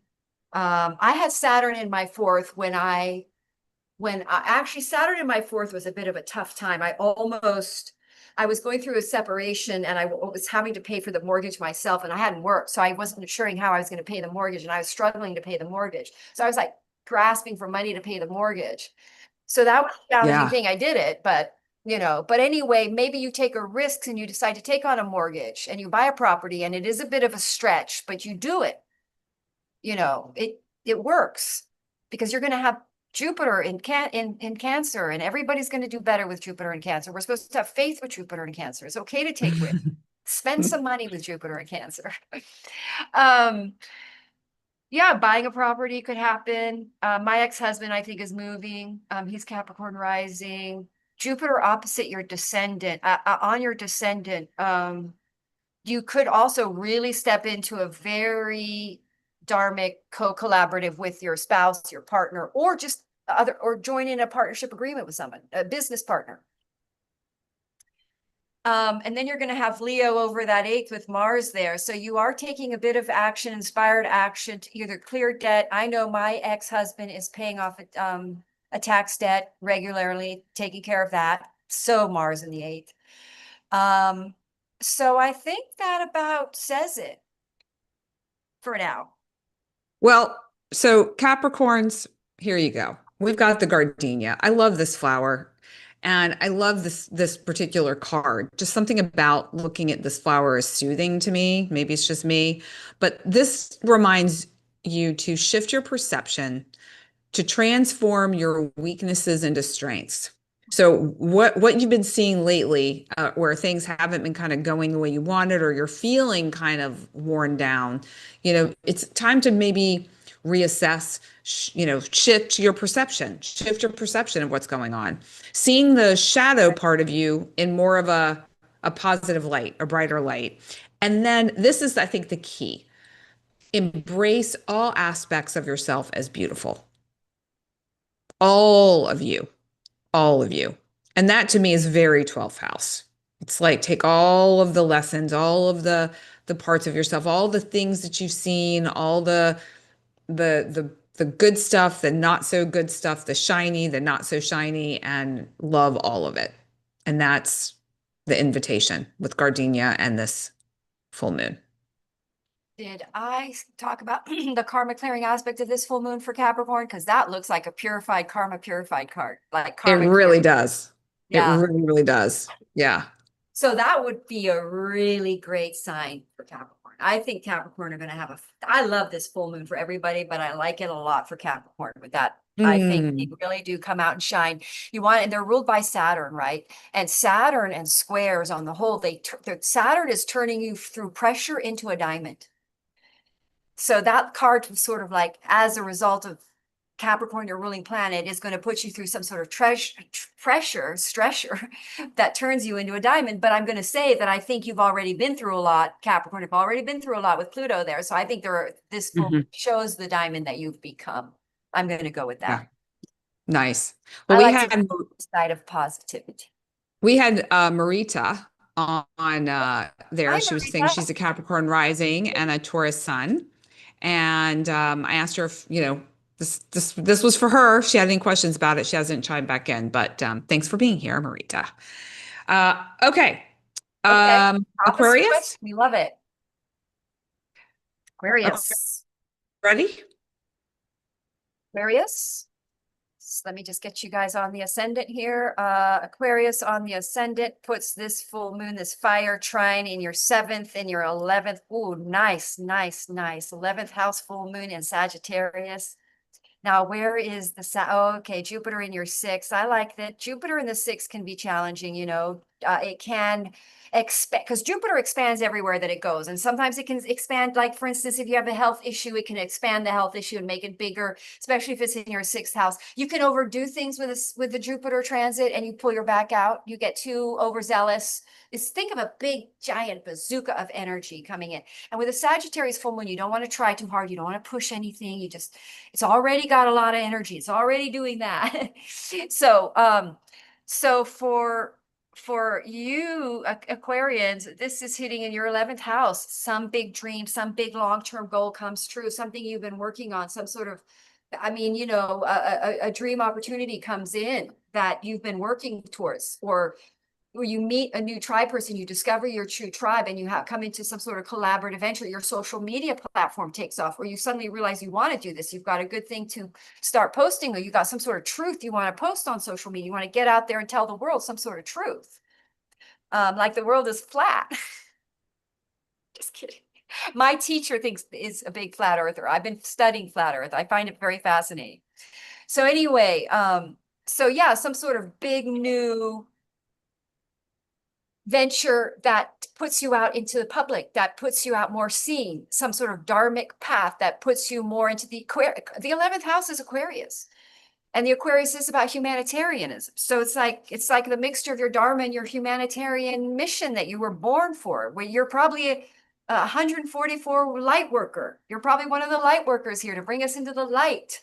So you're probably going to go out there on your 11th house purpose and bring us all into the light, and shed higher consciousness messages. Aquarians are quite higher consciousness. A lot of them, I naturally think they are. They're very open-minded people. They don't necessarily believe everything like but they do open up to it. Now, I think on this full moon Sagittarius, they believe in something big. They discover they do believe in something, and they do believe in it enough to get devoted and to get behind it and to put their mission in it, put their purpose behind it, or their devotion behind it. And then with that, and again, this is a destiny tilting full moon with the south node there in Virgo in your 8th house. So you might be selling a property.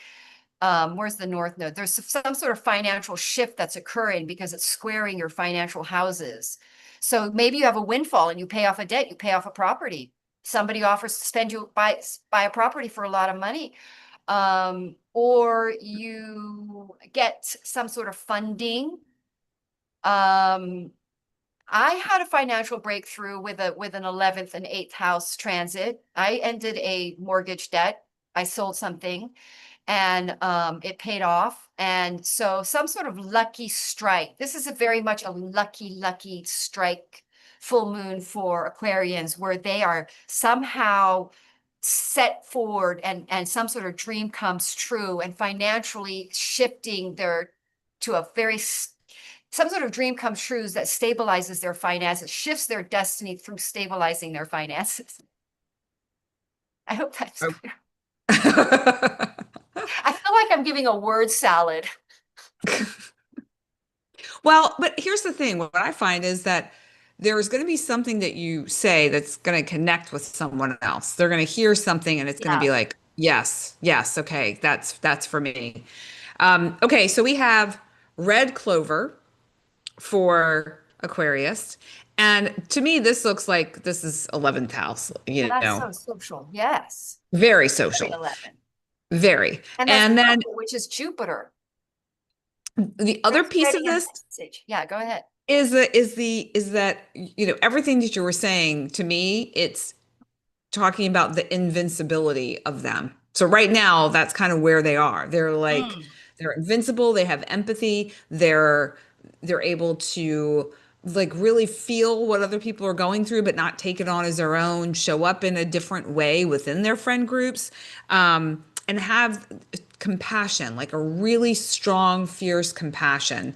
They're no longer vulnerable to any negativity or like things that might be coming at them. So I really do like red clover for Aquarius, and just, you know, just remember tuning into your empathetic side, also knowing that you have what it takes to move through whatever it is, to talk to the groups, to connect with groups, to share your message. It's all there for you. Yes, and guess what? It really connects trying down to the third house where Saturn is. So when I had Saturn in my third house, I had a website. I started a website. So it's very connected to the 11th house because the 11th house is Hmm. media, getting out there in the world. The third house is like doing it, writing the emails, the writing of it, the content creating. Yeah. Uh, and writing is big time Aquarius ability because they're air. So a lot of the air signs are writers. Um, and so with that third house, they could be starting a business with Aries there, Saturn, or they're, There's a lot to it. And hopefully what we're sharing that people are listening to is like they're getting that little nugget that yeah, they need in order to carry that forward in the next couple of weeks. Um, yeah. Cool stuff. All right, we're rounding it out with Pisces last but never the least, Pisces for the least. ruled by Jupiter and Neptune. Neptune's conjoining Saturn. So I wonder what Pisces are feeling with Neptune. You know somebody with Pisces too. So I wonder what Neptune conjoining Saturn is like. Gosh, with a Pisces. So that's going to be in your second house for Pisces, right? So some sort of big, serious maturity around making money, serious. But again, it's in dharmic, it's dharma, and it's on path. But let's go ahead and look at Sagittarius here for you guys. Pisces, you're ruled by Jupiter. Jupiter is going to be in your fifth. Wow, fantastic. Jupiter transiting your fifth, and it's like a Lakshmi house, luxury, like it activates your luxury, activates good success. Creative projects are successful. You can have a baby, a child, or of course, let's go with the metaphor of that, creating something out of nothing that grows into a very long-term auspicious project or whatever you create becomes is going to be creating abundance for a long time. We're initiating a 29-year cycle here of abundance. So we're developing wherever our Aries house is, we're developing a structure and a foundation for that 29-year growth. So second house is Aries for you guys. Like I said, we're restructuring our finances.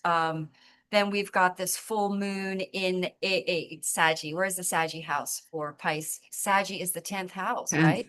Yeah. And then we yeah.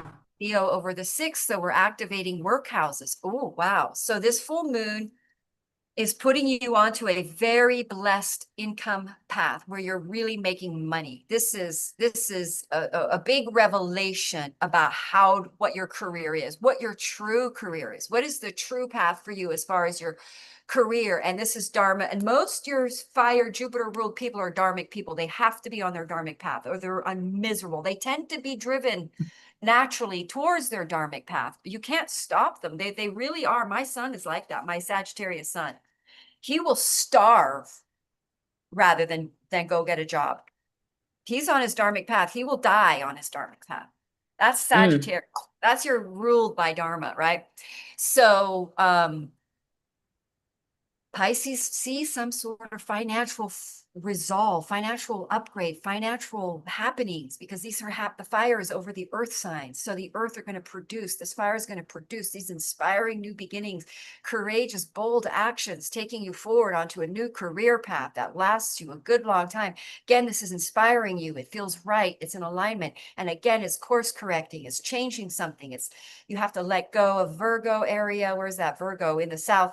So you may be letting go of some kind of something around your relationship or controlling your relationship. It doesn't mean you let go of your relationship, but it means you let go of trying to control your relationship or trying to make your relationship fit your life, and just let go and let it fit your life, kind of an energy. And then you've got the North Node Pisces in your first house, so you're really stepping into your dharmic path in a big, strong, bold way. And Leo being in your sixth house, which is your work house. My son is a musician. He has Mars and Leo in his sixth house. He's rising sign Pisces, and he's got a freaking major stellium in his 10th house of Sagittarius. He's got 4 stelliums. He's got 4 Sagittarius planets, and he's got Mercury, Sun, Moon, MC. I mean, a ton of stuff up there. So you're really looking, Pisces, at a big career boost, a big fire up, a big, like your career houses. Like let's just see if you look at your chart and it's your life and you pretend it's your chart, you're going to see those work houses go, phew, light up. And how old is he? He is 29, turning 30, I think, this year. Okay, so this is Yep. huge for him. Yes, yes, Huge. yes. Very good for Pisces. And my moon, I have a Pisces moon, so this will be good for me as well. But we're really looking at a reality, because whenever you get these are the I forget they're called. The earth houses. Is it the Kema house? It's the Artha houses. So they make something real into the tangible because it's earth. So you're taking some big idea, some big passion, some big fiery thing, and now it becomes literally translates into material wealth. All right. Well, I'm so envisioning that for him. Let's go. Yeah. And again, these are developing. It could be big, it's hard to know with Jupiter. It could be a big thing happens and you get this big windfall and a great, wonderful opportunity comes in that it's his dream job that he's always been wanting to do, or it's just Mhm. it's just a nice connection that leads you there down the road as Jupiter continues to, which is your ruling planet, continues to move forward because it's in a square to Saturn. So it may not really bring you the abundance yet, but go from mid-June and into July, you're seeing it happening. Exactly. I was going to say, like, maybe it's not the second, but it's Yeah. you're forging the way. Yeah. So we have the Royal Poinciana Wow. for Pisces, and I literally wrote down the keynote, be bold, when you were talking about being Oh, bold. interesting. So that is definitely a key point for them. This has to do with asking for what you want and just go for it. Literally, just go for it. And we've got that fiery energy in this card. You may not be able to see this very well, but we've got yellow I here Yeah, as I well. believe card, right? I believe. Um, Yeah. I Sorry. believe Yeah. this brings clarity, decisiveness, and then think big. Pisces, think big. Take on any challenge that comes up with conviction. Like this is it. You got this. Just ask for what you want, go for what you want. It's going to work out somehow. You just may not see it or know quite yet, but this is big. It's a big one. Another one of the cardinal points. You're seeing four cardinal spots, and then watch this. True. Yeah, and look, there's the white one. That would be the fourth house. So let me look at the fourth house. So that would be, where's the fire at the bottom? Oh, the sixth. Oh no, that would be the fourth house. So we're looking at potentially moving, and yeah, so it's hitting all your so yeah, you're going to get a shift all the way around. This is going to be a full moon that totally shifts your destiny.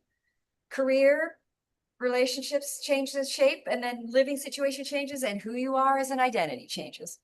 So what's so Oh, interesting is that I have someone close to me who is looking to purchase a house and a property. She's a mhm. Pisces sun. I feel like she's also a Virgo. Uh, Often. she's Virgo Yeah. too, but I really want I can't recall this minute. At any rate, she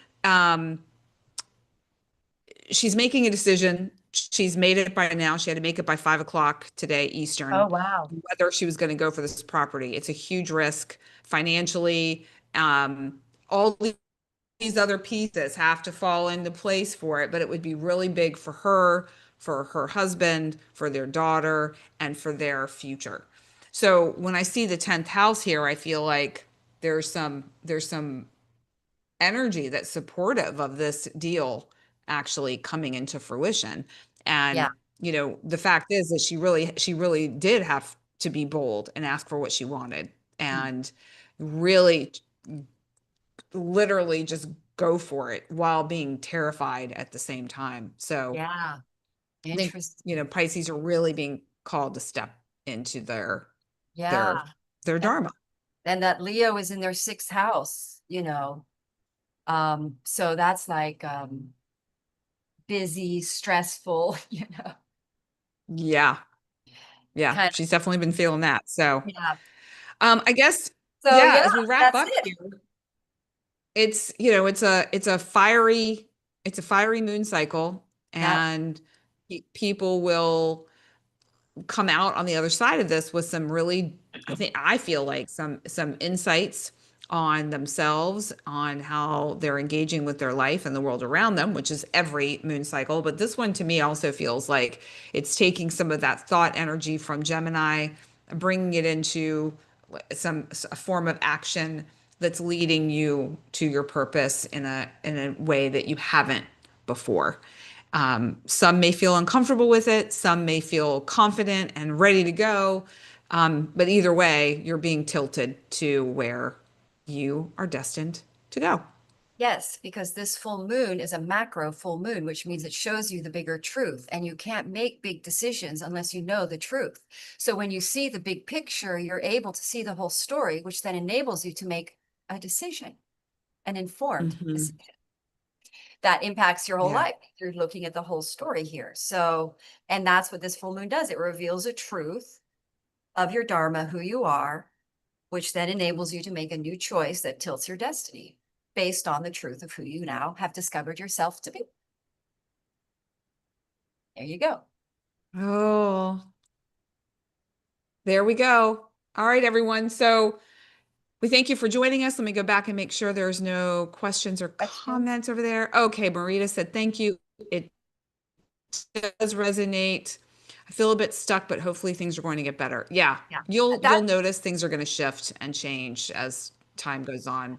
Yeah, that's a good thing to hear because I think this full moon does literally What were you saying, Madeline? well, I think this full moon is an unstucking full moon. Like it unsticks us. We're breaking through. We're breaking out of a rut. Very much so. So that she will feel less stuck after this full moon. I will be pretty sure, unless it doesn't hit her chart. You know. Are you there? Yeah, I feel like that. Yeah. Yeah, I think my internet is Bit doing blocked. weird things, but yeah. All Um, right. all right. Well, thanks everyone for joining us. We appreciate you. Catch us on the replay. I will be, Madelaine will be checking comments. If there's any other questions or comments, be sure to leave them in the comment section below or let us know if you need support or any guidance going forward. We'll be back in a couple of weeks talking about the Cancer new moon, which will Yep. be very interesting with Jupiter in on the mix there. Yep. And be sure to like, subscribe, follow, all the things, and we will be wishing you a beautiful Sagittarius full moon. Yes, I have on my YouTube channel, check out, I've got all the 12 signs going up for June. So I'm having fun with those. So do check them out and have a wonderful month. June, I think, is a magical month. I love doing astrology because I get to remind everybody that the universe is magical. Yay. We're having a I know magical month of June. you're so Yeah. good at it. All right, everyone. Ciao for now.